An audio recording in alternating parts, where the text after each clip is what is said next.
Now, your Chris 6 weather forecast with Chief Meteorologist Dale Nelson. What a neat and innovative idea there. 74 on our overnight low. That's not very low at all. In the afternoon high, 92.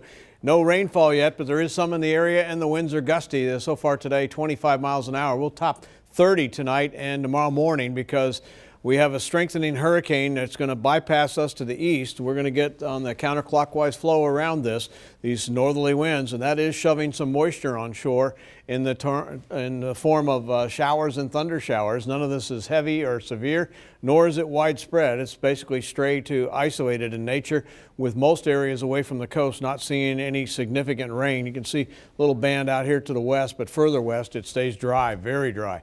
So a lot going on. Coastal flood warning that happens at high tide tonight at 11:41 in Port Aransas. The Nueces Bay doesn't see a high tide till 8 in the morning. It takes that long to get in. But again, that's the warning for water rising 1 to 3 feet. The rip current risk is high and dangerous, and it's best to just stay out of the water. And there is a coastal flood advisory through 7 o'clock tomorrow night. So here are the Delta details. High risk of rip currents, coastal flooding where the water will be rising 1 to 3 feet. Water will be in the dunes at high tide in the late night hours tonight. Small craft advisories for swells offshore of 12 to 18 feet. That's why the water is going to rise so much. And the winds offshore 20 to 30 knots and higher as you get closer to the storm, which will pass within about 200 miles of us later tonight as it goes up to the north into parts of western Louisiana. These are the computer models, and there's a tight consensus of this, and it's already started to make that right turn to the northwest and north. Right now the winds are at 115 miles an hour and strengthening. The pressure is dropping at 959 millibars, and it will strengthen as it goes over this area of the Gulf before it runs into cooler waters and wind shear up along the Louisiana coast, but it may not be enough to help out the folks there. Still forecasting a Category 3, 1 tomorrow afternoon with 120 mile an hour sustained winds.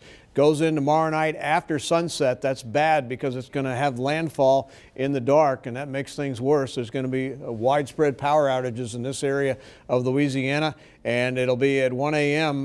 Well north of Lafayette, and then stretching off to the north and east and into Tennessee by Sunday afternoon. It's going to move quickly once it gets ashore.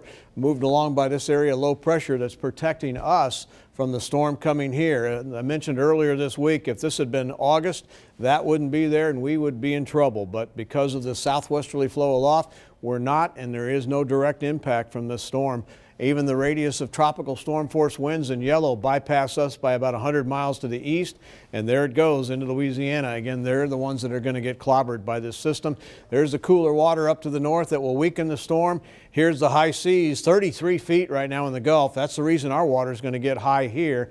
And as you can see on the Doppler radar, we do have some rain coming into the region right now. It's around Aransas Pass over to Portland and then stretching back offshore in the Gulf of Mexico. So a little bit of rain in the forecast, but not much. We'll call it isolated overnight and in the morning, then clearing out tomorrow afternoon, and 92, but 94 Saturday and 96 with onshore winds here on Saturday and Sunday. I should say offshore winds. Columbus Day is hot, and then a cold front comes in, but very weak on Tuesday.